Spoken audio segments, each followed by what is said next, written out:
Ja, hallo und herzlich willkommen bei Magazin. Mein Name ist Verena und ich bin heute hier im Gloria in Köln und habe neben mir Thom und David von The Naked and Famous sitzen. Hello guys, how are you? Hi. Hi. You just finished your sound check, that right? Yes. Okay. Starting a band, you ideally have a goal you want to achieve. What was the first marked goal you had when you started The Naked and Famous? It was like for myself and Elisa being a huge BFM fan. Oh, sorry, for Aaron as well. Aaron was kind of working behind the scenes when we first started. He wasn't really playing live. We actually had to kind of like twist his arm to get him to play live and figure out a way to do something live. But he ended up, figuring out how to be electronic in a live context, which is he's happy now. But goals, right? There was a alternative radio station back home called 95 BFM, and it was like a college radio station in our hometown. It was very. I still listen to it now. Tune in online. And it's a very cool radio station. They play just a lot of alternative music, and I'd been listening to it all my life, and I grew up listening to it. And they had like a top 10, and it was just kind of voted by BFM listeners, and to get on the top 10 was my, that was like the pinnacle of my musical career.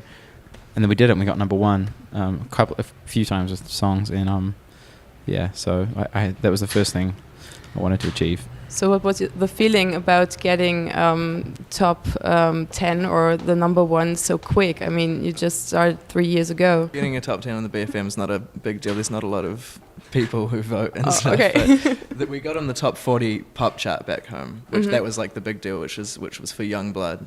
And it was like against Katy Perry and stuff. So that like getting on that chart was like completely like it was like foreign territory. So that was a big deal, and we didn't understand it at all. Yeah.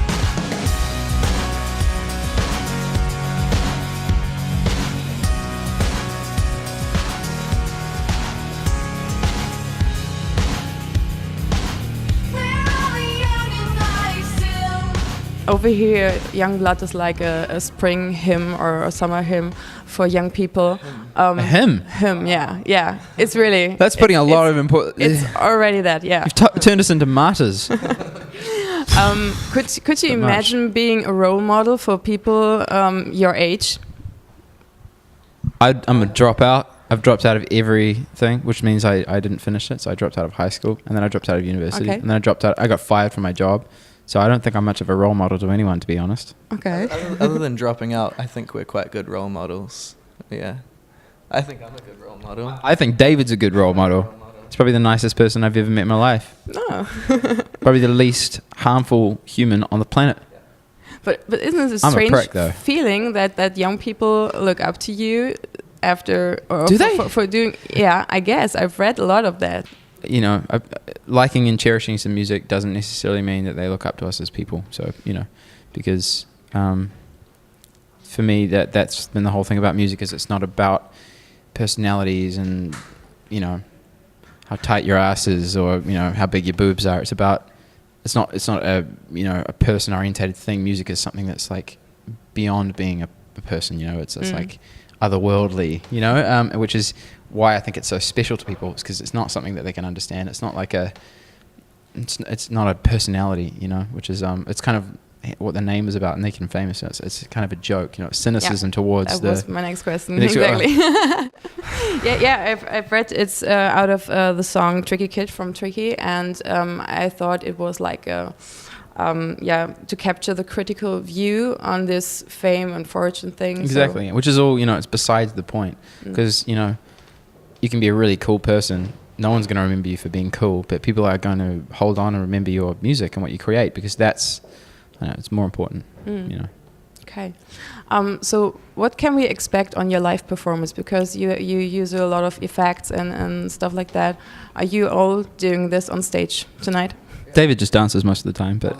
I'm actually playing a guitar tonight. I've been allowed 2 extra strings, moving up from the bass guitar. It's pretty exciting. Okay. Everything that's on the record is performed live, so it's pretty much a reenactment of what we've done, which that's very much like keeping an ethos which has been important to us from the start. Pardon me. The pinnacle about like what we do is like the album. It's the music that we created, the aesthetic we've created. So Yeah, life for us is basically just reenacting that and trying to perfect it and get it, get the same experience just in a live context. So it's more like right now, especially in our career being so early on, it's more like a presentation and an execution and like a reenactment. It's not like self-indulgent, and it's not, we don't go out on a guitar solo 10-minute thing. It's literally is the album, just kind of rearranged a little bit for a more appropriate live setting. But yeah. Performing live or presenting the song in a video, what is the difference to you? Because I've seen you had 6 videos on your homepage, all directed by directing duo. Special Problems. Yes. But that would be the next question. So maybe what is the difference between performing live and making a picture or a film for a song? Yeah. What do you want to say? I've got no idea. That's real different. You look like you had a funny thought. I thought I did. I didn't.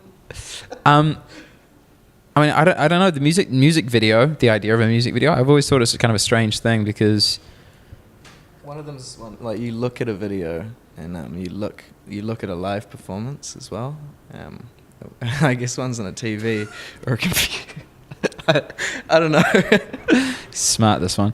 I don't know, because like the idea of a music video in itself is it's almost like a self-contained thing. Like there've been some incredible music videos that have become art projects. Famous directors like Spike Jonze and people like that, who've done a handful of videos for big artists, and the videos have been pretty incredible and pretty kind of monumental, really, and sort of that have gone beyond the song itself, and it's not really about promoting a song. It becomes an art project, and we've always looked at videos like that as well. Music videos for us aren't really, it's not about getting the song on TV, it's about creating a whole new, it's like an artistic representation of what I guess Special Problems, who create the videos, they like their vision of what it is, because they're visual artists and that's how they interpret the song, and we trust them wholeheartedly with that vision, I guess. The industry treats them very differently. Like music industry, calls them promos. What are your future plans? Are you write songs when you're on tour, or are you just get back home in the studio and working out new ideas? I've been keeping busy on the road as much as I can. That sounds so corny, doesn't it? On the road. Keeping busy on the road. I've been trying to be productive and creative whilst touring as a musician. But I mean, there's so little time. It sounds like a cliche being that busy, but it literally is. It's just finding time to eat becomes a big deal. Finding time to, I don't know, just do your washing and stuff like that while you're being so busy like we are at the moment. It's very, very hard to stay productive and creative, and it's also very hard to juggle doing your own creative stuff and then listening to new music and reading new books and watching new movies. It's like you kind of have to choose one or the other. So we're trying to stay as productive as we can. We've got lots of stuff to work on, but I don't think we'll be doing any very serious, like demoing till festival season starts, because there's like little gaps in between you kind of do a festival one weekend and then have a week off and then week off. So yeah. Thank you for the interview, for You're your welcome. interesting answers. And I hope you have a nice show tonight.